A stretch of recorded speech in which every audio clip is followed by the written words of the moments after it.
कुमार को पत्र लिखा है और वोटर लिस्ट में गड़बड़ी, नियमों के उल्लंघन और प्रशासनिक लापरवाही पर गंभीर चिंता जताते हुए कहा है कि ये प्रक्रिया तुरंत रोकी जानी चाहिए, इसमें कई खामियां हैं।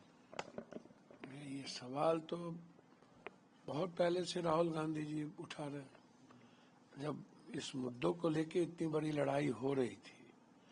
देखिए, इस कंट्री में 2012-14 के बाद पहला हमला हुआ आरक्षण पे। तो जब पहला हमला आरक्षण पे हुआ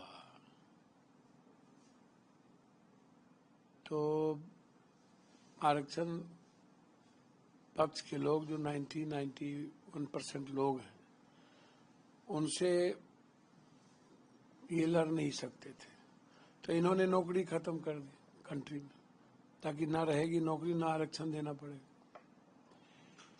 फिर दूसरा हमला हुआ संविधान पे। तो संविधान में इन्होंने SIR लाने का काम किया। क्या संविधान खत्म ऐसे नहीं करो? तो दलित, आदिवासी, EBC, OBC, माइनॉरिटीज, ये जो लोग हैं, इनका नाम ही काट दो। तो जैसे बिहार में 100 घुसपैठ भी ये नहीं ला पाए और 69 लाख दलित, आदिवासी का नाम काट दिया। पता भी नहीं चला किसका नाम कटा, जो जिंदा है तो उसके नाम कट गए। तो उस वक्त ममता दीदी को लगा कि राहुल गांधी जी इसको ये कर रहे हैं। अब आप हमको दूसरी बात बताइए। निश्चित रूप से जो प्रोसेस है SIR का, ये तो बहुत बिल्कुल गलत प्रोसेस है। हमारा कानून कुछ कहता है कि हम नाम नहीं काटे, हम अधिक से अधिक जोड़े, और ये जिनको जोड़ रहे हैं वो विपक्ष का वोटर नहीं है, और जिनका नाम काट रहे हैं वो विपक्ष का वोटर है। और गलत प्रक्रिया के तहत जबरदस्ती, जब ये 2000 इस बार जब ये चुनाव में 400 पार नहीं कर पाए, तब इन्होंने ज्ञानेश को अपने बीजेपी पार्टी का एक कॉरपोरेट गठबंधन का हिस्सा बना लिया और कई कानून ले आया जिसमें चुनाव आयोग पर न तो कोई सवाल खड़ा हो सकता, ना कोर्ट रिव्यू कर सकता, ना चुनाव आयोग के बाद जब चुनाव आयोग रिटायर करेगा तब उस पर केस नहीं हो सकता।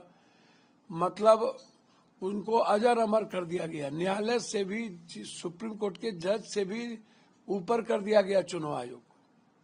चुनाव आयोग के चयन में सुप्रीम कोर्ट के जज को निकाल दिया गया। तो जब एक व्यक्ति को बिल्कुल अजर अमर कर दिया जाए कि तुम मरोगे ही नहीं, अजर अमर हो, कुंडली तुम्हारी भगवान ने दे दी, तो वो तो वैसे ही रावण हो जाएगा, हिटलर हो जाएगा। तो चुनाव आयोग तो हिटलर की तरह काम कर रहा है। वो डेमोक्रेसी और संविधान से इस कंट्री में चल ही नहीं रहा है, इस कंट्री की लोकतांत्रिक मूल्यों से नहीं चल रहा है। तो ममता बनर्जी जी ने जो बात कही बिल्कुल क्लियर है और बिल्कुल साफ है कि चुनाव आयोग बिल्कुल बीजेपी के हेडक्वार्टर से चलता है और जो निर्णय इस देश के 1 और 2 के कार्यालय से जाता है वही निर्णय लागू करते हैं।